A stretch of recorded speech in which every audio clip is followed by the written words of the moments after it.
"Dad, you don't need that house anymore. You've lived enough." That's what my daughter said before selling my Beverly Hills mansion while I was recovering from surgery in Switzerland.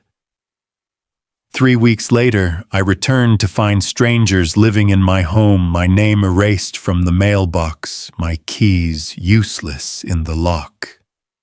They laughed when I called it theft. "Come on, old man," her husband said. "You should be grateful. You're free now. Free. I built that house brick by brick. I paid for her college, her wedding, her life. And now, standing on the sidewalk like a stranger to my own legacy, I realized something chilling. They hadn't just sold my house, they'd buried me alive in the paperwork. But they forgot one thing. I'm the man who wrote those blueprints. My name is Richard Langston, 73 years old. I'm a retired architect, the kind who spent a lifetime turning drawings into skylines. I built hotels in Las Vegas, towers in New York, and finally this home in Beverly Hills, the crown jewel I meant to leave behind for my family. But that day I learned legacy means nothing when greed moves in. The gate code blinked red. The garage remote failed.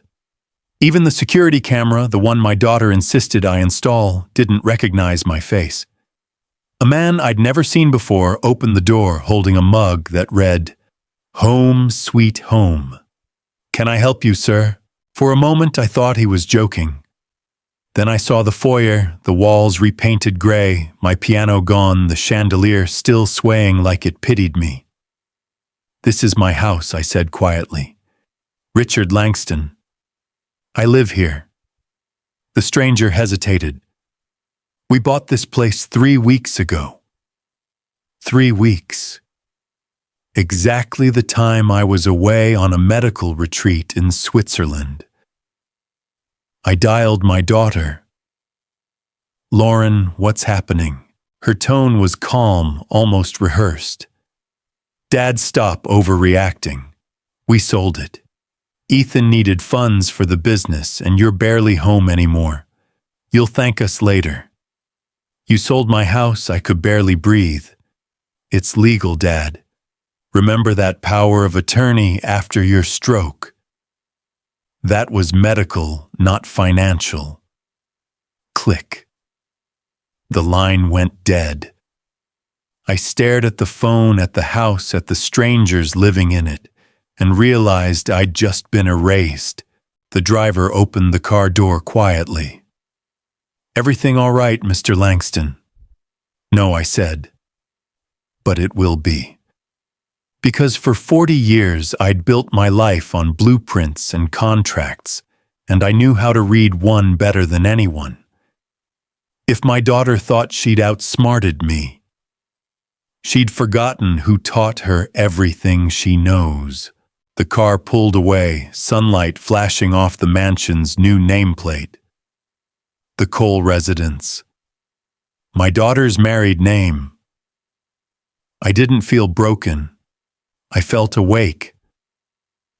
And when an architect wakes, he rebuilds. Before we continue, please subscribe to Brian's Stories and let me know where you're listening from in the comments below.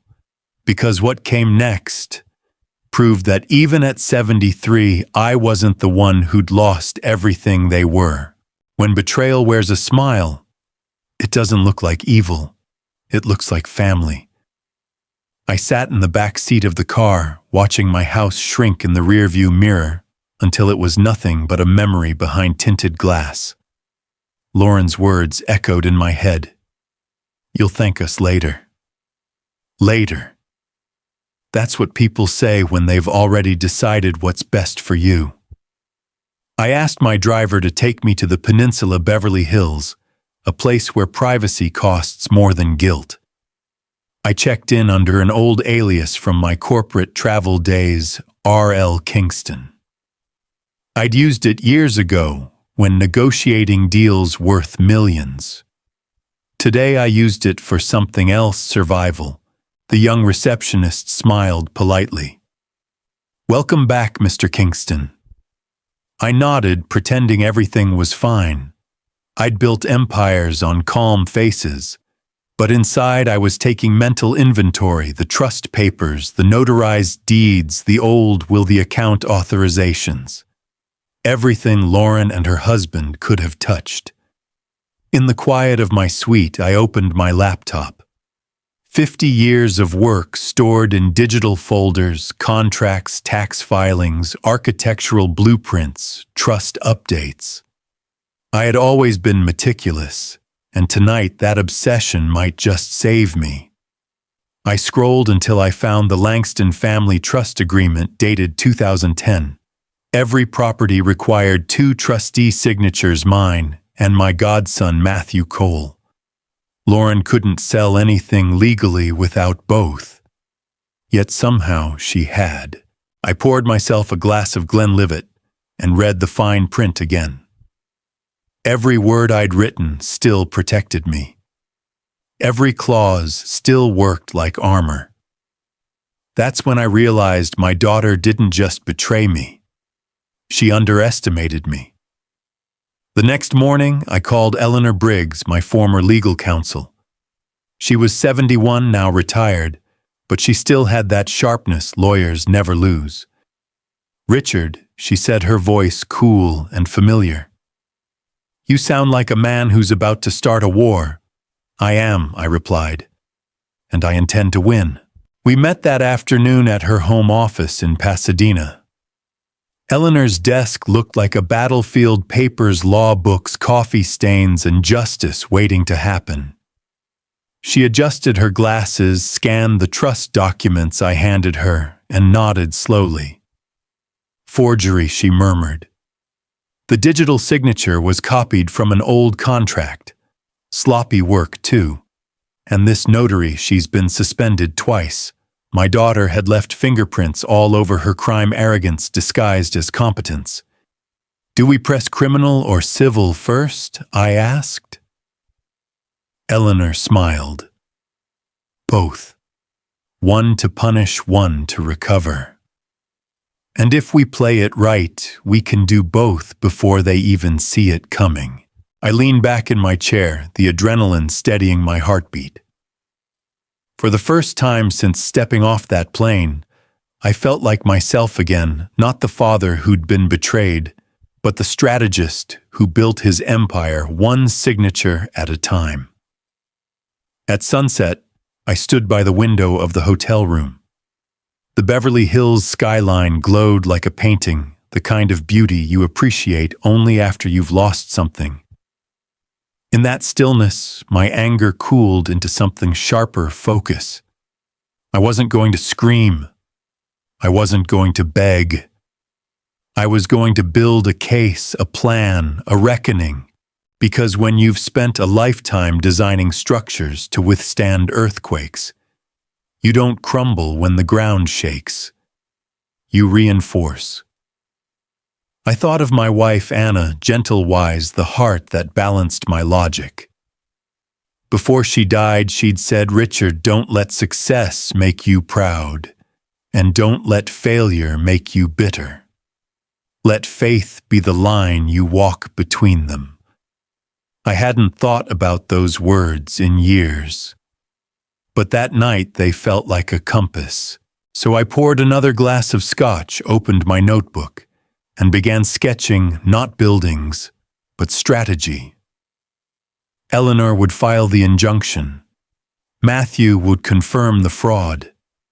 And I'd make sure Lauren understood what it meant to steal from the man who taught her how to build. By the time I closed my laptop, the city was asleep. I wasn't. I couldn't be. Because justice doesn't rest, not for men like me. And faith, real faith, isn't about trusting people. It's about trusting that truth, sooner or later, always finds its way home. Morning sunlight slipped through the curtains, slicing across the marble floor like a blueprint coming to life. I hadn't slept. The coffee on my desk was cold. The air was still heavy with the kind of silence that comes before a storm. I opened my laptop again, not to work, but to build war plans, because that's what I'd always been, a builder. For 50 years, I designed foundations strong enough to carry steel and glass into the sky. Now at 73, I was designing one more, a foundation for justice. I started by calling my godson Matthew Cole, the other trustee on the Langston Family Trust. He answered on the second ring, his voice groggy. "Uncle Richard, it's 6 a.m. What's wrong?" "Lauren sold the house," I said flatly. "Your signature's on the paperwork."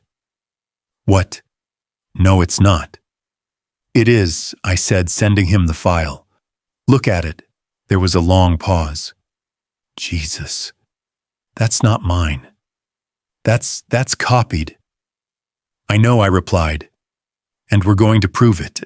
By 9 a.m., I was in downtown Los Angeles, walking through the revolving doors of Briggs & Associates, the boutique law firm Eleanor had built after leaving corporate practice. The reception area hadn't changed since the last time I'd been here. Glass walls, clean lines, quiet money. Eleanor stood by the window, her silver hair catching the morning light like a crown. Matthew confirmed it, I told her, setting my briefcase down. They forged both our signatures. "Then we don't just have theft," she said.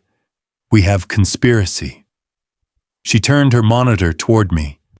On the screen were side-by-side digital signatures, mine, Matthew's, and the falsified ones from the sale contract. "See the difference in stroke pressure," she said, zooming in. "Your authentic signature leans right. The forgery drags left. Someone traced it. That someone had been my daughter." I exhaled slowly. "You'll prepare a civil injunction?"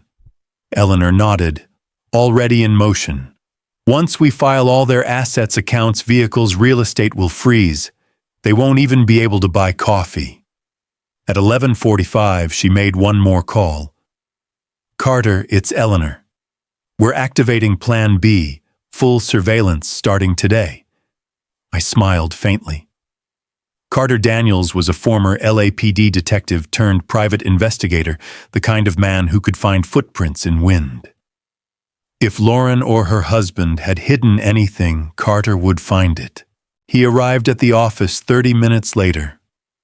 Tall, weathered, wearing a leather jacket and a grin that didn't reach his eyes. "Mr. Langston," he said, shaking my hand. "I hear your family made you homeless." "Temporarily," I replied. "I don't stay evicted for long," Eleanor briefed him quickly. Within minutes, Carter had a list of addresses, phone records, and business filings for Ethan's company, Cole Development Group. He looked up.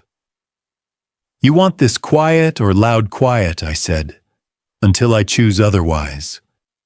By late afternoon, I was back at the hotel. My laptop screen glowed with new emails, bank statements, wire transfers, property records. Lauren and Ethan had wired $2.3 million from the trust account to a shell corporation in Nevada, a shell company I'd once owned before dissolving it 20 years ago. They thought they were clever. They didn't realize I'd designed that company myself and kept every document. It was like watching amateurs try to forge a Rembrandt using crayons. At sunset, I called Eleanor again. "They used my old company to move the money," I said. Her tone sharpened. "Then we can prove intent to defraud. That's felony territory." "Good," I said. "Let's build them a future behind bars." She chuckled softly. "You sound like your old self again." "I am," I said. "Just older, wiser, and a lot less forgiving." That night, I stood on the balcony overlooking the city. The skyline glimmered, hundreds of buildings, some mine, some belonging to men I'd outlived. Each tower reminded me of a lesson: every structure rises on truth. Lie in the foundation, and everything collapses. Lauren had built her life on lies. I was about to let gravity do the rest. Tomorrow we would file the injunction. Tomorrow she would realize that the man she'd betrayed wasn't just a father, he was an architect. And architects we don't destroy. We redesign. Revenge doesn't need noise. It just needs timing. By the next morning, the paperwork was ready, 50 pages of precision, the kind of legal craftsmanship that could crack open empires. Eleanor read through every line like a surgeon checking vital signs. Once we file this, she said, they'll be frozen out of everything. Cash, credit cards, property. You sure you're ready? I was born ready, I told her. I've been building for this moment since the day she hung up on me. We filed the injunction at 9:37 a.m. in Los Angeles County Superior Court. By 10:00, Judge Mendoza had signed it. By 10:15, every account tied to Lauren Langston Cole and Ethan Cole Development Group was locked. That's the thing about the law, it doesn't move fast for the desperate, but it moves instantly for the prepared. At 12:30, Carter called from his car. She's just left her office. Starbucks in one hand, arrogance in the other. No idea what's coming. He followed her to Cole Financial Design, the boutique firm she ran on Melrose, the business she'd bragged about building with integrity. Inside, she was hosting a client meeting, 5 people in suits, PowerPoint on the wall, all smiles. That's when a young woman entered, dressed in navy, calm and polite. The process server, Amy Lau, delivered the envelope to the center of the glass table. Mrs. Cole, she said clearly, you've been served. Carter described it later. The look on her face, Richard. It was like watching a chandelier fall in slow motion. Lauren froze, eyes flicking from the papers to the camera phones her clients had just raised. They weren't recording her presentation anymore. They were recording her humiliation. By 3 p.m., her bank accounts were inaccessible. By 4, Ethan's development company website had been replaced with a single word, under investigation. At 4:30, she called. Dad, she said, her voice shaking. What did you do? I leveled the playing field. My cards aren't working. The bank says everything's frozen. Then maybe now you'll understand how it feels to lose everything you thought was yours. This isn't fair, she snapped. Neither was selling my house, I said. Fairness ended when you forged my name. There was silence. Then a whisper, the one she used as a child, when she'd been caught stealing money from her mother's purse. Dad, we'll fix this right, you'll try, I said, but not with me. Then I hung up. That evening, I met Eleanor and Carter at her Pasadena office. The room glowed golden with sunset documents stacked neatly on the table like trophies. Eleanor poured us each a glass of bourbon, something rare, old, and deserved. Carter grinned. They're done. She called every contact in her phone, tried transferring money to her mother-in-law's account, bounced. She even tried selling her car. Dealership refused. System flagged her as under injunction. Good, I said. Let her feel it. Let her understand that the foundation she stood on was never hers to begin with. Eleanor leaned forward. You're not angry anymore, are you? No, I said quietly. Just disappointed. I taught her better than this. Later that night, back at the hotel, I found myself staring at the same skyline I'd seen 1,000 times before, only this time it looked different. It didn't shine like wealth anymore. It shone like warning lights. You can have everything, money, power, reputation, and still lose yourself in the process. That was Lauren's story now. I opened my notebook and wrote a single line at the top of a clean page. Justice without grace becomes vengeance. Grace without justice becomes surrender. Somewhere between those two lines, I had to find my balance. So I said a quiet prayer, not for her, not yet, but for myself. That I wouldn't let this war make me smaller than the man I was before it began. Because faith, I realized, isn't about forgiving fast. It's about trusting that truth will do the punishing for you. If you're still with me so far, type 1 in the comments below. Because the next part, that's when the masks come off and the danger turns real. Fear doesn't always knock, sometimes it pounds. It was close to midnight when I heard it, heavy fists slamming against the hotel room door, the kind of sound that makes your pulse forget its rhythm. I muted the television and checked the peephole. There he was, Ethan Cole, my son-in-law. Hair a mess, shirt, half-buttoned, eyes bloodshot, and the kind of grin you only see on desperate men. He banged again, louder this time. Open the door, old man. We need to talk. I slipped my phone into my pocket and pressed record. When I opened the door, I didn't let him in, not at first. But Ethan shoved his way past me, his breath hot with whiskey and arrogance. Nice place, he said, staggering toward the minibar. Guess revenge pays better than retirement, huh? What do you want, Ethan? He turned eyes wild. You froze my accounts. You ruined everything. I froze my money, I corrected him. You and my daughter were just borrowing it. He laughed, that dry, manic kind of laugh that belongs to men circling the drain. You don't understand, he said. There are people who need their money back. Serious people. You think this is a joke? Do these serious people have names? He leaned closer until I could smell the liquor. Tony Caravello, he whispered. Vegas. You ever heard of him? I had. The kind of man who collects debts with broken bones. Tony doesn't wait, Ethan continued. He's already calling in markers. 300 grand due last week. I didn't flinch.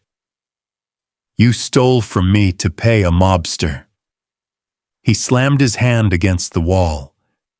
You think this is just about money? You made me feel small. You made me beg your daughter for help while you sat in that big house pretending to be God. For a second, his face twisted into something animal. Then he stepped closer. You can end this, Richard. Drop the case. Unfreeze the accounts. No one gets hurt. Is that a threat? I asked quietly. No, he said, smiling. It's a promise. He took a step forward, I took one back, and that's when hotel security arrived. 2 guards in black suits, calm but firm. Sir, we've had noise complaints, one said. Ethan turned, trying to bluff. We're family. The guard looked at me. Is that true, Mr. Langston? I met Ethan's eyes. Not anymore. They escorted him out as he yelled down the hallway, slurring curses about lawyers and betrayal. When the door closed, I let the silence swallow me whole. My hands shook only slightly, not from fear, but from restraint. I replayed the recording, saving the file to a separate drive. Every threat, every slurred confession evidence. The next morning, Carter was already waiting in the hotel lobby, sipping black coffee like nothing surprised him anymore. He showed up, didn't he? I nodded. And he mentioned a name, Tony Caravello. Carter's eyebrows lifted. Vegas Caravello, he's old school. Loan sharks, fake real estate investments, offshore, laundering the works. I'll dig. By noon, Carter texted me a photo, Ethan meeting two men outside a warehouse near Glendale. One of them was definitely Caravello. The caption read, "He's in deep, boss. $500,000 deep." Eleanor called an hour later. "Are you safe for now?" I said. "But I think it's time to escalate." She didn't hesitate. "Then we bring in the district attorney. Fraud, elder abuse, money laundering will hit every angle." "Do it," I said, "and make it airtight." That evening, I sat by the window again, watching Beverly Hills flicker below like a circuit board, billions in assets, millions in lies. People think wealth protects you. It doesn't. It just builds bigger stages for betrayal. But I wasn't afraid anymore. Fear had already knocked, shouted, and been escorted out in handcuffs. Now came the part I knew best, the rebuild, because an architect doesn't panic when cracks appear. He studies the fracture, reinforces the frame, and makes the whole structure stronger than before. Tomorrow, we'd file criminal charges. Tomorrow, Ethan would realize that the man he called old still knew how to draw blueprints, not for buildings this time, but for his downfall. And this design would be permanent. Morning in Los Angeles has a way of lying to you. It dresses the city in gold, hides the cracks beneath its glass, and whispers that everything is fine. But that morning, I knew better. Carter's report came at 6:45 a.m. sharp. Ethan's meeting with Tony Caravello hadn't gone well. The mob wanted their money, and they wanted it today. Meanwhile, Lauren had posted a photo of herself online, a polished smile captioned, "Taking control of my life again." The irony could have won awards. I sent both screenshots to Eleanor Briggs. By the time the sun climbed over the horizon, she'd already assembled a full case file: fraud, conspiracy, elder exploitation, and identity theft. "Richard," she said, sliding the thick folder across her desk. "This is beyond civil. We're talking felony charges now." "Then file it," I told her. "Let's stop treating this like a misunderstanding." She smiled faintly. "You always were decisive. That's what made you dangerous." At 10:00 a.m., we walked through the glass doors of the Los Angeles County Courthouse. I'd been here before, decades ago, when I was fighting for building permits or suing corrupt contractors. But this time, it was personal. The district attorney's office was waiting for us. A young prosecutor named Dennis Wolfe shook my hand. "Mr. Langston, we've reviewed the evidence. This is strong. Forged documents, fake notaries, bank transfers through defunct shell companies. It's textbook fraud." "Textbook," I said quietly, "and handwritten by my daughter." He nodded grimly. "We'll issue warrants for both Lauren and Ethan by tomorrow morning." By noon, the story hit the legal press. Architect's daughter under investigation for financial fraud. The title felt surreal, like watching my life dissected by strangers who couldn't possibly understand the ache behind those words. But there was no turning back. Justice had its own pace, and it had finally started moving. That afternoon, Eleanor received a call from a contact at the bank. Mrs. Cole just tried to withdraw $50,000 in cash. We froze it mid-transaction. "Run," I said quietly. "She's going to run." We coordinated with the DA's office. By the time Lauren returned home, 2 plainclothes detectives were waiting at her driveway. Carter watched from his car, describing it in real time. She's wearing sunglasses, shaking, pretending she's on the phone. They approach, badges out. She tries to walk past them, then stops. They're cuffing her now. I closed my eyes and took a long breath I didn't know I'd been holding. Ethan, I asked. He's next, Carter said. Vegas PD picked him up an hour ago. Fraud and racketeering. 2 arrests in one day. 2 lives that had chosen greed over grace. That night I stood in the hotel courtyard. The fountain whispered softly, water catching light like small pieces of peace. For the first time in weeks, I felt still. I thought about what my wife Anna would have said if she were here. She had a way of seeing the world through mercy even when it didn't deserve it. Once years ago, when a contractor stole from us, I'd wanted to destroy him. She'd told me, Richard, you don't fight darkness by becoming it. I'd forgotten that for a while. But standing there under that quiet sky, I remembered. Justice isn't vengeance. It's restoration, rebuilding the order that greed tried to collapse. When the phone rang, I half expected bad news. It was the district attorney again.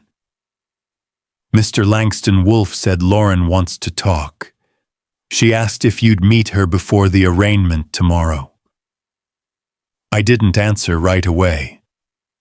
Does she want forgiveness or leverage? He sighed. I think she's realizing which one she can still have. Back in my suite, I poured myself a single glass of scotch, not to celebrate, but to reflect. I looked at the city lights, thousands of little testaments to men who built and fell and built again. Faith, I realized, isn't about trusting people. It's about trusting that when truth finally arrives, you'll have the strength to stand there alone if you must, and not look away. And so I stood glass in hand, watching dawn turn to dusk again. The war wasn't over, but the ground beneath me finally felt steady. The courthouse smelled of polished wood and nervous sweat, a mixture of truth and consequence. Reporters lined the hallway, microphones ready like vultures waiting for the next carcass of reputation. I'd walked through these halls my entire career, always as a man in control. But this time I wasn't fighting for a contract. I was watching my daughter face judgment. When I entered the courtroom, I saw her, Lauren, sitting at the defense table beside her attorney, a woman in a power suit 2 sizes too confident. Lauren's once perfect hair was flat, her makeup heavy like armor that couldn't hide the cracks beneath. Across from her, the prosecutor Dennis Wolfe organized his notes with calm precision. The bailiff called for order. Case 4152. The State of California versus Lauren Cole and Ethan Cole. Ethan wasn't there. He'd been extradited to Nevada that morning to face his own mountain of crimes. Lauren sat alone, gripping her designer handbag, as though it could protect her from justice. Judge Mendoza, stern but fair, adjusted his glasses. Mrs. Cole, you stand accused of fraud, forgery, elder exploitation, and conspiracy to commit financial theft. How do you plead? Her lawyer rose. Not guilty, Your Honor. Of course. Lauren had always believed denial was a strategy, not a weakness. Wolfe began his presentation. First came the forged trust documents projected on a large screen for everyone to see. Side-by-side signatures, mine Matthews and the forgery. Note the leftward slant, he explained. The defendant is left-handed, compensating to mimic her father's style. Then came the video evidence, Ethan's drunken confrontation at my hotel door, his threats, his admission of debt. The courtroom fell silent as his words played, "Drop the case or accidents happen, old man." Lauren shifted in her seat, biting her lip. Next came the financial records, money trails leading through 3 shell corporations, one of which used my old architectural firm's name. Wolfe's voice remained calm. These transfers show premeditation. Not impulse, not confusion, intent. When it was my turn to testify, I walked to the stand slowly but without hesitation. I could feel every eye in the room press strangers, even neighbors from Beverly Hills, who came to see if wealth really could rot from within. Mr. Langston Wolfe said, "Why did you bring this case against your own daughter?" I looked at Lauren. Her eyes, red-rimmed and defiant, met mine. "Because the law protects those willing to stand up for themselves," I said. "And because love without accountability isn't love. It's weakness." A murmur rippled through the courtroom. Lauren's shoulders trembled. Her attorney tried to shift blame onto Ethan. "My client was manipulated," she said. "Her husband forced her hand. She acted under duress." But Wolfe wasn't finished. He clicked the remote and a new recording played Carter's footage from the mediation meeting weeks earlier. Lauren's own voice filled the room. He was supposed to die on that trip. The boat was arranged. He just picked the wrong tour company. Gasps broke out. Even the judge froze. Lauren's face went white. Her lawyer's hand shot to her arm. "Don't say another word." But it was too late. Her own words had sealed the verdict before the gavel even fell. Judge Mendoza's voice dropped to ice. "Mrs. Cole, your passport is hereby confiscated. You are remanded to county custody pending sentencing. Bail revoked." Lauren's lips parted a soundless plea, but no words came. As the bailiff approached with handcuffs, she finally whispered, "Dad, please." I stood, but not to comfort her. "Actions have consequences, Lauren," I said softly. "That's how buildings stand and that's how families fall." The bailiff led her away as flashbulbs burst like gunfire. Outside, reporters shouted questions, but I walked past them. The city noise blurred, replaced by the quiet hum of my heartbeat, slow, steady, resolved. That evening, I sat alone on a courthouse bench. The same bench where I'd once sat decades earlier waiting for zoning permits that built my first hotel. Back then, I believed in blueprints and concrete.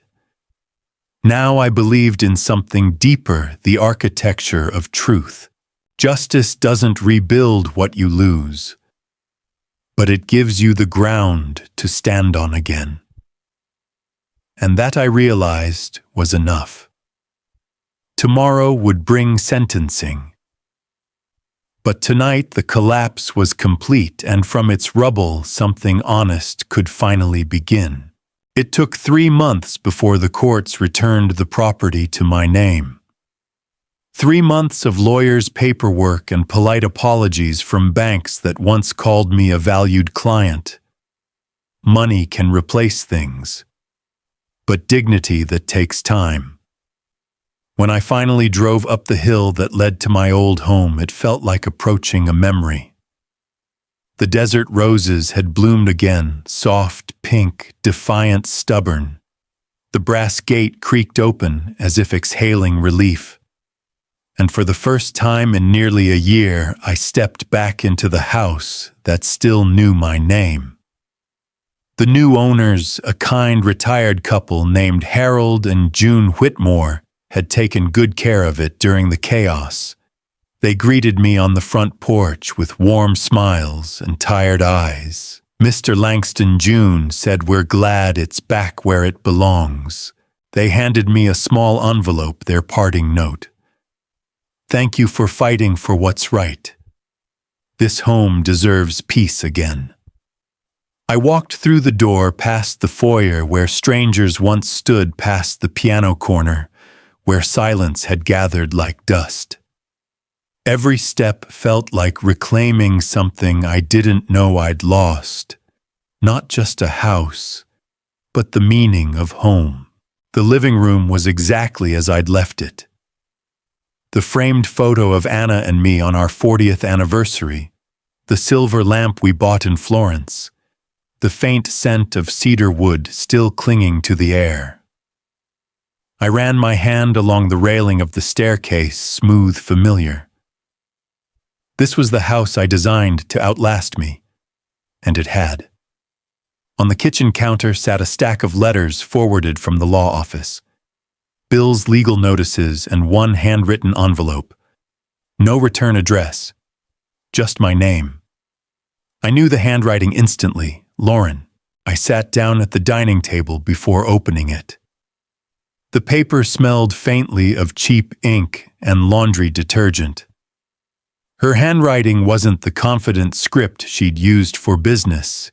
It trembled slightly, like someone learning how to be honest again. Dad. I don't know how to start, so I'll start with the truth. You were right. About everything. About Ethan, about greed, about the cost of pretending to be better than we are. I thought money was control. I thought I was saving us. I was wrong. I work now, real work. Laundry shifts in the morning, diner shifts at night. It's small, it's hard, it's mine. The counselor here says guilt can be a form of grace if you let it teach you instead of bury you. I'm trying to learn. I don't expect forgiveness. I just hope you know that you raised me better than the choices I made. Your daughter, Lauren. The paper blurred as I read it, though I didn't realize I'd been crying until I saw the wet circles forming on the table. I'd imagined 1,000 endings to this story, but never this one. My daughter humbled, human, and painfully aware. I folded the letter carefully, slid it into my pocket, and stood in the middle of the house. Sunlight streamed through the tall windows, touching every surface like mercy returning home. Later that evening, the neighbors came by, people who'd watched everything unfold from behind drawn curtains. Mrs. Anderson brought a casserole. Mr. Patel's grandson carried a welcome banner he'd made with crayons. We saw it all on the news, Mrs. Anderson said softly. But you never once lost your composure. You fought with grace. I smiled. Rage is expensive, I said. Justice pays better dividends. They laughed, the kind of laugh that fills the cracks where sorrow used to live. When everyone left, I made tea and stood at the window overlooking the city. Beverly Hills glowed under a calm, forgiving night. And for the first time in years, I didn't feel haunted. I felt grateful. I whispered a quiet prayer, not for victory this time, but for peace. For Lauren working somewhere under harsh lights and humble wages. For Ethan, who'd soon face the consequences of every lie he ever sold. And for myself, that I'd never let bitterness take what truth had returned. Faith, I realized, isn't only about surviving storms. It's about rebuilding in the calm after, with steady hands, open eyes, and a heart that refuses to close. Tomorrow, I'd meet with Eleanor to finalize the new trust.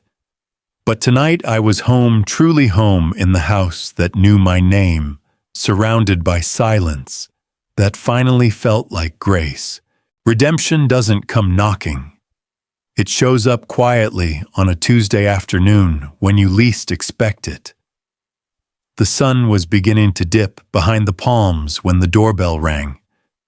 I almost ignored it. I'd learned peace by then, and peace often depends on silence. But something about that soft, hesitant ring made me pause. When I opened the door, I didn't see the polished version of my daughter, not the woman in designer heels and confidence borrowed from my name. I saw Lauren, thinner, pale, wearing a thrift store blouse, her hair tied back in a way I hadn't seen since she was in college. Her eyes, once sharp with ambition, were softer now, worn down by consequence. "Dad," she said quietly, almost afraid the word might not fit anymore. For a long moment I didn't speak. Part of me wanted to shut the door to protect the peace I'd rebuilt. But another part, the father, not the architect, told me to listen. She held out an envelope, edges creased, fingers trembling slightly. "It's not much," she said. $200, my first restitution payment. The bills were small, the gesture enormous. I didn't reach for it right away. "Where are you living now?" "A studio apartment in Glendale," she said. "One room, 2 jobs. I'm working mornings at a grocery store, nights at a diner." She hesitated before adding, "I cook eggs for people who complain they're too runny. I wash dishes until my hands ache. But I pay my own rent. No one else's money, not even yours." There was no pride in her tone, only truth, raw and unvarnished. For the first time in years, she wasn't performing. She was just living. We sat at the kitchen table, the same one where she once did homework, where I'd reviewed blueprints while Anna scolded me for working through dinner. Lauren looked around, as if seeing it for the first time, the old framed photo of her mother, the light streaming through the tall windows. "It's smaller than I remember," she said softly. "No," I replied. "You were just bigger in my eyes back then." She looked down, blinking fast. "I know you don't owe me anything. I needed you to know I'm trying. I go to meetings. I talk to a counselor. I've stopped making excuses." "Good," I said. "Excuses are just the language of regret." She nodded slowly. "I know. That's why I'm learning a new one, gratitude." We sat in silence for a while. The house hummed faintly, the old air system kicking in the distant sound of sprinklers outside. She took a slow breath. "Mom would have been ashamed of what I became," she said. I looked at her, this fragile, exhausted version of my child, and felt something shift.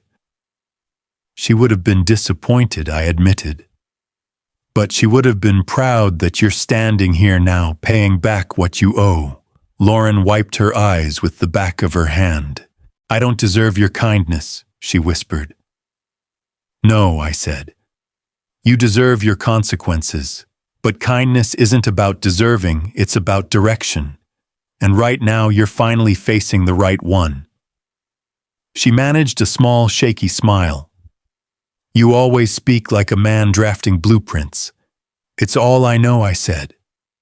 "You can't rebuild what you refuse to measure." Before she left, she placed the envelope on the table. "I'll send another next month," she said. I nodded. "Keep every receipt. Accountability builds credit, not the financial kind, the human kind." As she turned to go, she paused at the doorway, sunlight catching the edge of her face. "Dad," she said softly, "thank you for not giving up on me completely." I smiled. "I gave up on your lies, not on you." She nodded, eyes glistening, and walked toward the gate.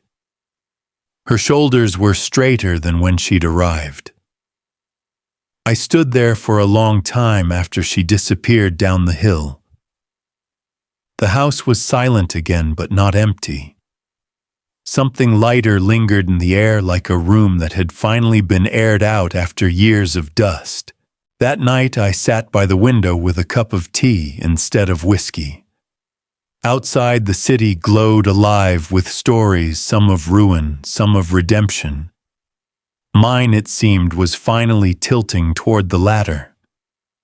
Forgiveness, I realized, isn't a gift you give the other person. It's a door you open for yourself after years of locking it from the inside.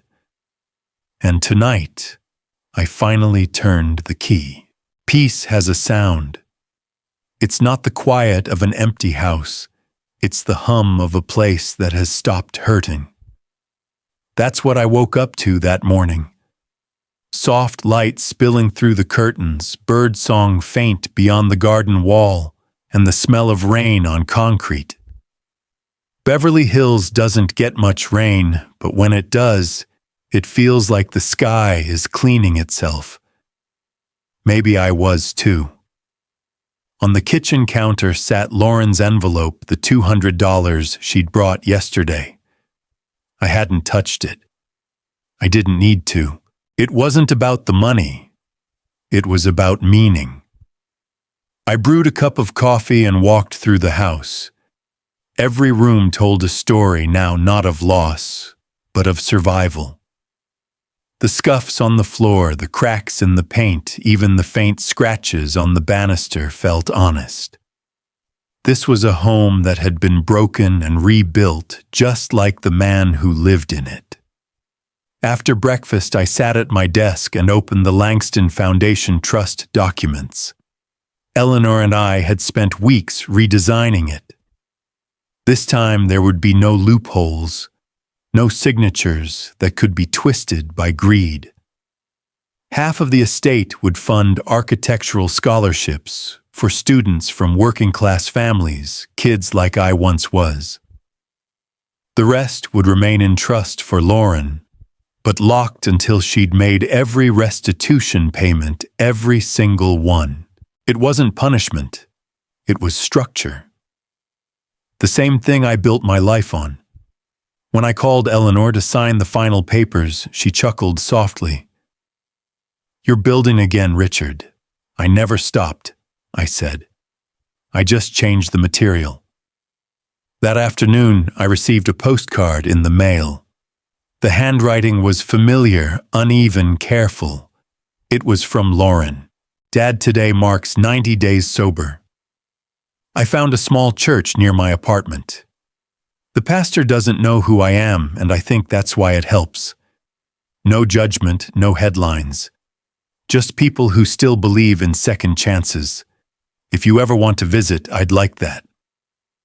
I turned the card over. The photo was of a small white chapel against a wide Arizona sky, the same sky I used to stare at when I was a boy dreaming of building towers. I smiled. Because somehow faith had circled back not through sermons or saints, but through struggle. That evening, I hosted a small dinner, just a few neighbors, Carter and Eleanor. We ate in the backyard, under string lights that Anna and I had hung 20 years ago. Laughter replaced the silence that once haunted these walls. Mrs. Anderson raised her glass.